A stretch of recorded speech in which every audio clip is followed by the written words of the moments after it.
All right, thank you, Mr. Hirschman. So let's all take a deep breath. I'm exhausted from that.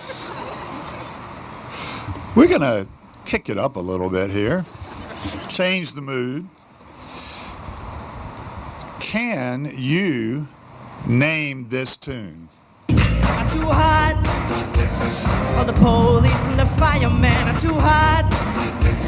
Make a dragon wanna retire, man. I'm too hot. Say my name and know who I am. I'm too hot. And a bad about that money. Break it down. Sorry, Mr. Hirschman. I think I just ruined everything you did. Better yet, can you name the performer and the occasion for the song? You can? Yes, that was the 2019 Oscars, and the performer was Ayan Nath. This was Ayan's coming out party. We all knew from that moment on he was someone that was going to make an impact on our lives in the upper school. I calculated how much time I've spent with Ayan this year. I came to a rough estimate of 165 hours between basketball season and ASB meetings. That's second only to Mrs. Keller, Ayan. That's a lot of time, but I've enjoyed every minute. Seriously, every minute. I will always remember convincing his mom to let him be the head manager of the varsity boys basketball team. That proved a wise decision. Ayan has a wonderful sense of humor to go along with his many other talents. Although he's known as a leader, singer, dancer, and person that makes all of us laugh, you picked him as your student speaker tonight because you respect him for being such a wonderful person. A person with character, a person with high morals, a person that cares about you. Tonight it is my pleasure to welcome Ayan to the podium.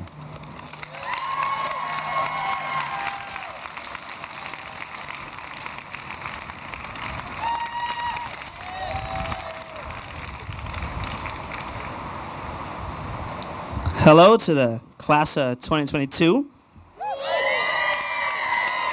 2023,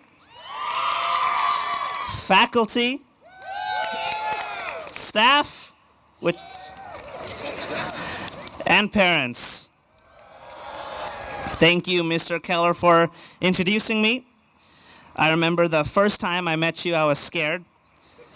Maybe it was because of your brooding height or your deep southern accent. But as I have gotten to know you, I've realized that you've been one of the most influential people I've met. I know I speak on behalf of all of us when I tell you you have been an instrumental part of the Harker School, and we will all miss you and your leadership. We appreciate everything you have done and wish you all the best in retirement. Now, before I get into the core of the speech, I want to say three things. First, I'm not here to give any of you advice. I'm just one of you. I am here, though, to talk about some of our experiences and hopefully make you smile and think along the way. Secondly, I'm absolutely honored and thrilled to be in front of you here today. Ever since I kind of went on tangents at the school meetings about forks or traffic at the Saratoga intersection, I never thought that I would be allowed to speak to you all with a mic ever again. And last but not least, I promise that I will not take longer than any of Miss Horan's course planning presentations. Now, at some schools, the baccalaureate speaker is also known sometimes as the commencement speaker or salutatorian, usually having the second highest GPA. When I told my family I was a baccalaureate speaker, my sister thought I was getting married. My dad said, "Isn't that a religious ceremony?" And my mom said, "What? But you don't have the second highest GPA." Regardless, hopefully Ms. Gargano's definition of baccalaureate and my words here today will serve as some clarification as to what this event symbolizes.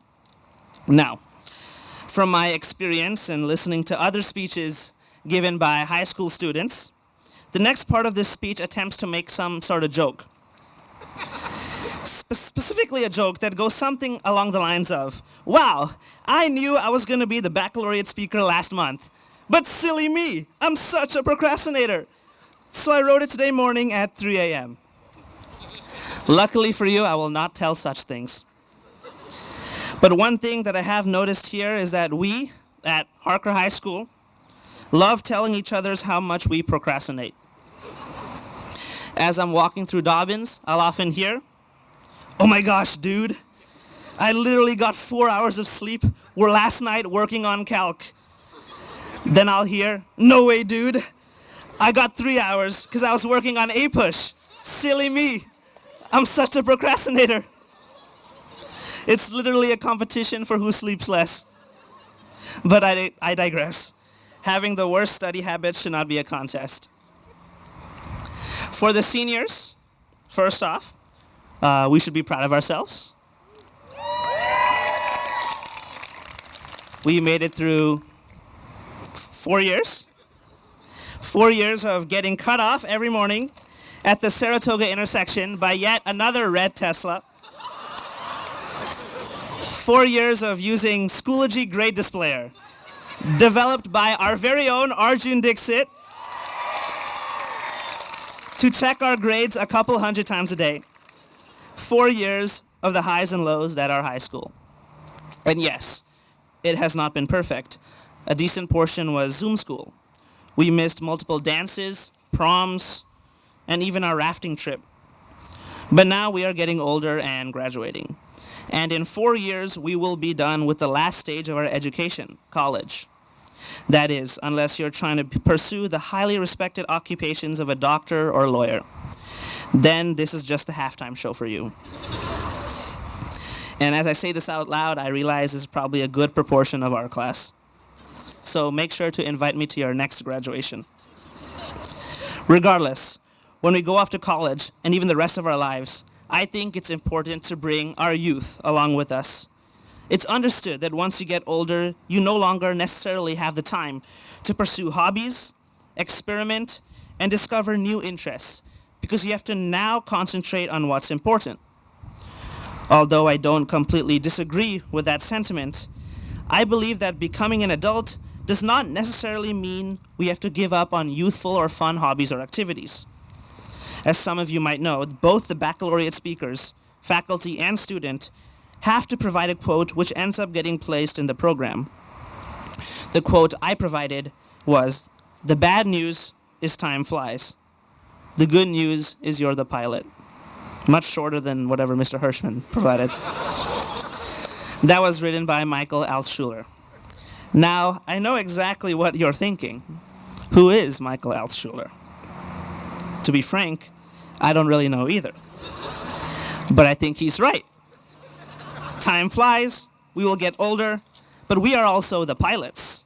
So we also get to decide what we do with the rest of our lives. For me, that might mean continuing to find a way to keep building Lego or making music when I'm at college or when I'm at my job. But not on the job. Don't worry, Mom.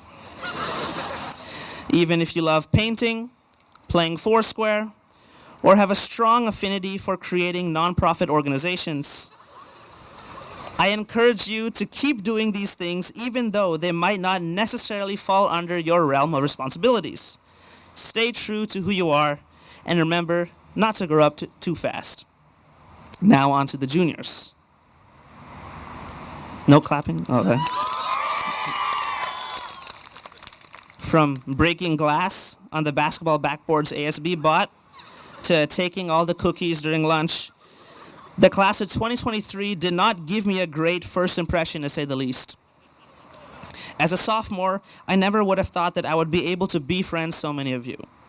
Now, however, through various sports, activities, and student council, I have met some of my best friends within the class of 2023. It is with this mindset that I urge you to be nice to the class of 2024 and to love them as much as we have loved you. Also, congratulations on beating us in Spirit Week. Although, we clearly won that ball bin basket game or whatever that game was called with the class deans running around. I don't know who decided it would make sense to give all the classes the same amount of points because they couldn't tell who won. If you take game theory next year or have several ounces of intelligence, you'll know that's effectively the same as giving everyone 0 points. I have never seen Mr. Hirschman so mad. However, I'm surprised you are all able to keep your hopes and passions alive, as I also know from a few of my paranoid junior friends that Spirit Week was around the time you guys regularly started having college counseling meetings. But I urge you to enjoy your next year as much as you can. Take a look at the people around you in your class. In about 1 year from now, it will be one of the last times that you will ever be with the exact same 200 group of people again. I'm not saying that you should slack off senior year and fool around 24/7, but instead, take this year as an opportunity to mend broken relationships or get to know someone new. Go to prom, go to homecoming, watch or perform at Coachella or Oscars. I was gonna say try to win Spirit, but I guess y'all have done that already. And although these tasks might seem boring or lame at the time, you will realize how much you wished to have those memories 12 months from now. On the academic side, participate in class and go to office hours. Your teachers love you. And interacting with teachers and classmates in small environments is something that's not guaranteed at the university that you end up attending. Your discussions don't even have to be about the academic subject itself. I've learned a lot from my teachers about taxes, negotiation skills, and other important parts of living life in the real world. I know us seniors will be definitely missing our favorite adults on campus. So, now what? This achievement of finishing high school is indeed ours. For the seniors, it's tomorrow, and for the juniors, it'll be next year. But we also have many people to thank. There's a common saying that it takes a village to raise a child. So therefore, it is not just us who should be proud. Our families, our teachers and friends, our village is just as deserving. Thanks to the parents for picking us up late from sports or whatever other activities we had and being there literally every step of the way. Thanks to teachers for putting up with our bad handwriting or dealing with our pestering requests to move up our class grade, even though we are a good several percent away. And thanks to our friends who would help us study or make us feel better whenever something doesn't go the right way. You all have been our village and have raised us to be the people we are today, so thank you. However, as Michael Schuler said, we are the pilots of our lives. Yes, we might not know where exactly we are flying to, in a figurative sense, but all we can do is look forward to the future that we create for ourselves. I hope that we will continue to bring our youth with us wherever we go and never lose touch with who we are. I'm absolutely thrilled you guys have chosen me to speak today, so I hope you enjoyed it. Thanks, and I wish you all the best.